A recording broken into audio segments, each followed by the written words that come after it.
Happy Monday, y'all. Merry Christmas. So it's Christmas week. Happy Christmas week. I have not finished my shopping. I intend to get some of it done today.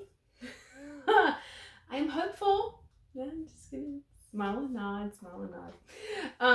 But none of that has anything to do with what we're gonna get into this week, which is Isaiah 9:4.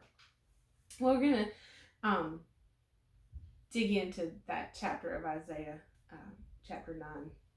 And it is prophetic of Jesus coming. And I think I've really enjoyed being in Isaiah for the month of December. Isaiah, of course, was a prophet. And sometimes the prophetic books of the Old Testament, I'm very timid about. I feel very inadequate to read and study, but that's Satan, because he doesn't want us to be in the Word. So don't be intimidated by a book. Get in it and let the Holy Spirit reveal it to you. So I've really enjoyed being in Isaiah and having pieces put together for me. So Isaiah, now this week, this whole week is a week of rejoicing, okay? So I preface everything that we're going to go through, and starting with today, that this is the time to rejoice, all right? So Isaiah 9, verse 4 says, "For the yoke of Israel's burden and the staff or rod for goading their shoulders, the rod of their oppressor you have broken, as in the day of Gideon with Midian." So it's going to take us a little bit to break this apart. And as I wrote out the verse, and I circled, drew squares around the words that really jumped out to me, that I want to know exactly what Isaiah is talking about here. So, for the yoke of his burden and the staff or rod for goading his shoulders, the rod of their oppressor you have broken, as in the day with Midian. Where did I go? So my King James reads, "For thou hast broken the yoke of his burden and the staff off his shoulder and the rod of his oppressor, as in the day of Midian."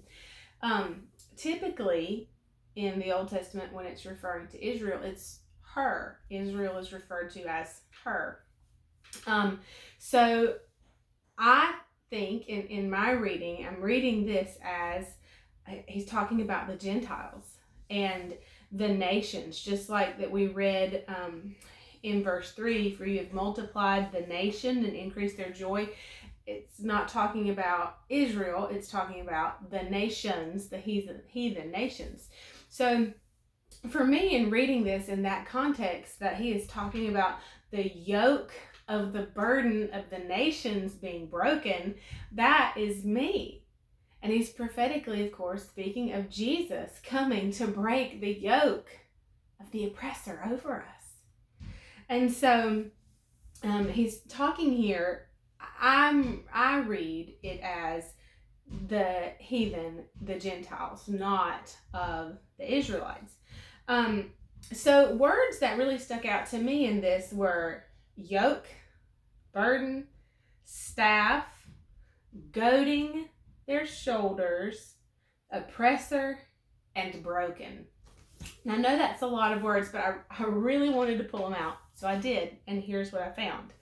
So the yoke, and the best picture that I could think of was that of an animal being attached to or yoked to a wagon for work. And so a yoke is a bar by which the end of the tongue of a wagon or carriage is suspended from the collars or harness. So that would have been the collars or harness around the shoulders and neck and back, and that tongue of the wagon is connected to that for the animal, the workhorse, the ox, to pull the load and carry the burden.